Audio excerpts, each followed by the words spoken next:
Amazon दुनिया की सबसे रहस्यमयी जगह है। यहाँ पर कई ऐसे रहस्य हैं जिससे आज तक पर्दा नहीं उठ पाया है। लावा की तरह खोलती नदी से लेकर हाथी को खा जाने जितने बड़े एनाकोंडा तक, और यहाँ ऐसे भी पेड़ हैं जो कि चलते हैं। क्या ये सब सच है या बस एक दंत कथा? हम आपको यही बताने वाले हैं। तो चलिए 5 मिनट में आपको अमेज़न के जंगल का सैर कराते हैं। बस आप इस जंगल में गुम न हो जाइएगा। Number 6, boiling water. अगर आप कभी अमेज़न जंगल में जाते हैं और आपके सामने कोई नदी दिखती है तो तुरंत उसके पास मत चले जाना या फिर डायरेक्ट उसके अंदर कूद मत जाना, क्योंकि इसके बाद आप पानी के बाहर नहीं बल्कि सीधा इस धरती से बाहर निकलेंगे, यानी कि यमराज के पास। क्योंकि अमेज़न जंगल के अंदर कई ऐसी नदियाँ हैं जो कि उबलते पानी के साथ बहती है। इसके अंदर पानी का तापमान आमतौर पर 45 डिग्री सेल्सियस जितना होता है और दिन में कई वक्त ये तापमान बढ़कर 110 डिग्री सेल्सियस जितना भी पहुंच जाता है, यानी कि इतना ज्यादा है कि एक बार आप इसके अंदर जाएंगे तो कभी भी बाहर नहीं आ पाएंगे। ये सीधा आपके शरीर को 3rd डिग्री चला देगा। और उसके बाद क्या होगा ये बात तो आप जानते ही हैं। वैसे तो ये पानी इतना ज्यादा गर्म क्यों होता है इसके बारे में रिसर्च चल रही है। कुछ लोगों का मानना है कि ये बिल्कुल किसी हॉट स्प्रिंग जैसा है, लेकिन किसी भी हॉट स्प्रिंग में इतना ज्यादा गर्म पानी नहीं आता।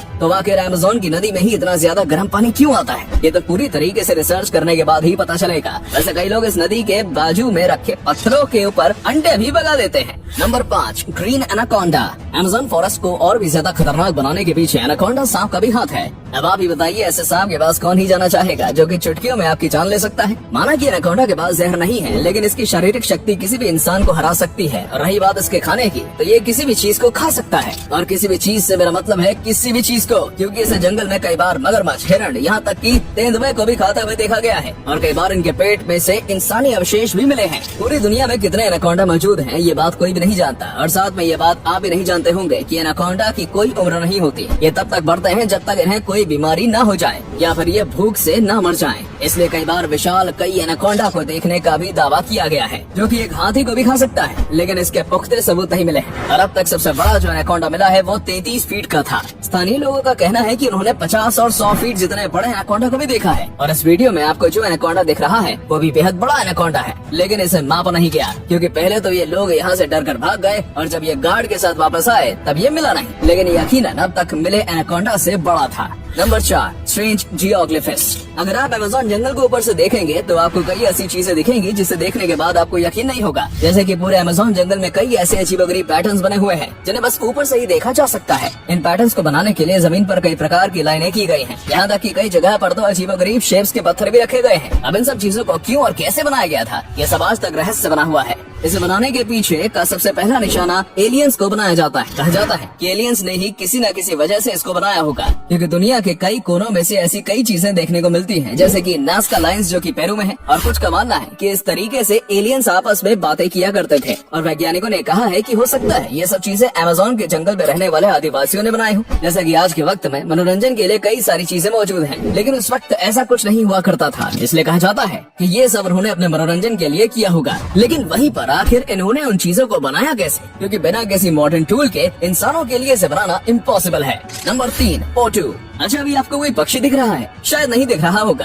क्योंकि यहाँ पर एक पक्षी है जो कि कैमोफ्लेज करने में माहिर है। इस पक्षी का नाम है पोटू और ये अमेज़न की खासियत है। ये पक्षी इतने शातिर तरीके से अपने आप को छुपाता है कि कोई भी शिकारी इसे देख नहीं पाता। इसके शरीर का रंग बिल्कुल ही पेड़ पौधे जैसा है, जिसकी वजह से किसी भी पेड़ के तने में आसानी से छिप सकता है। इसकी आँख भी पूरी तरीके से काली होती है, जो कि इसे कैमोफ्लेज करने में और भी ज्यादा मदद करती है। इस पक्षी की साइज बहुत ही ज्यादा छोटा होता है। ऐसे पक्षी जंगल में काफी ज्यादा मौजूद हैं, लेकिन अक्सर ये देखने को नहीं मिलता है, क्योंकि जाहिर सी बात है ये किसी पेड़ के ऊपर छिपे हुए होते हैं। और ईगल, सांप, स्पाइडर जैसे कई शिकारी इनका शिकार करने की कोशिश करते हैं, लेकिन फिर वो इन्हें छोड़कर किसी आसान शिकार पर चले जाते हैं, जिसके चलते इनकी आबादी काफी अच्छी है इस वक्त। Number 2, walking palm. अगर मैं आपको कहूँ कि अमेज़न के जंगल में एक ऐसा भी पेड़ है जो कि चलता है, तो आपको मुझ पर यकीन नहीं होगा। लेकिन दोस्तों ये बात बिल्कुल सच है, क्योंकि भाई मैं आपसे झूठ थोड़ी ना बोल सकता हूँ। लेकिन किंतु परंतु बंधु, ये पेड़ हम इंसानों की तरह तेजी से नहीं चलता, बल्कि बहुत ही ज्यादा धीरे चलता है। इतना धीरे कि आपकी पूरी जिंदगी में बस 50 सेंटीमीटर ही आगे बढ़ सकता है। इस पेड़ की जो जड़ें होती हैं वो सूरज की तरफ बढ़ती रहती हैं, और जैसे ही वो आगे बढ़ती हैं तो पीछे वाली जो जड़ होती है वो धीरे धीरे करके गायब हो जाती है, और ऐसे ही धीरे धीरे करके ये आगे बढ़ता जाता है। ये देखने में काफी अजीब लगता है, क्योंकि इसकी इतनी सारी जड़ें होती हैं जो बिल्कुल इसे किसी मकड़ी की तरह दिखाती हैं। इस तरीके से जड़ों वाला शायद दुनिया में ये इकलौता पेड़ होगा, और ये पेड़ चल सकता है वो तो एक अलग ही कहानी है। Number 1, plastic eating fungus. दोस्तों हाल ही में येल यूनिवर्सिटी की एक प्रिया आनंद नाम की लड़की ने अमेज़न के जंगल में से एक ऐसा फंगस ढूंढा है जो कि अब इंसानों की सबसे बड़ी समस्या यानी कि प्लास्टिक को खत्म कर सकता है। जी हाँ, आपने बिल्कुल सही सुना। इस लड़की ने इस फंगस के करीब 60 सैंपल लिए थे और उसके ऊपर वो कई रिसर्च कर रही थी और इसी बीच पता चला कि ये जो फंगस है ये प्लास्टिक को खा सकता है और इसे डाइजेस्ट भी कर सकता है, यानी कि वो पूरी तरीके से प्लास्टिक को नष्ट कर सकता है। साथ ही में ये बहुत ही ज्यादा कम ऑक्सीजन की मात्रा में भी आराम से उग सकते हैं, इसलिए अगर ये पानी के अंदर भी उगाया जाएगा तो फिर ये आराम से पानी के अंदर भी रह पाएंगे और ऐसा करके पानी के अंदर के प्लास्टिक को और जमीन के प्लास्टिक को खत्म किया जा सकता है। लेकिन ये सब आगे की रिसर्च ही बताएगी।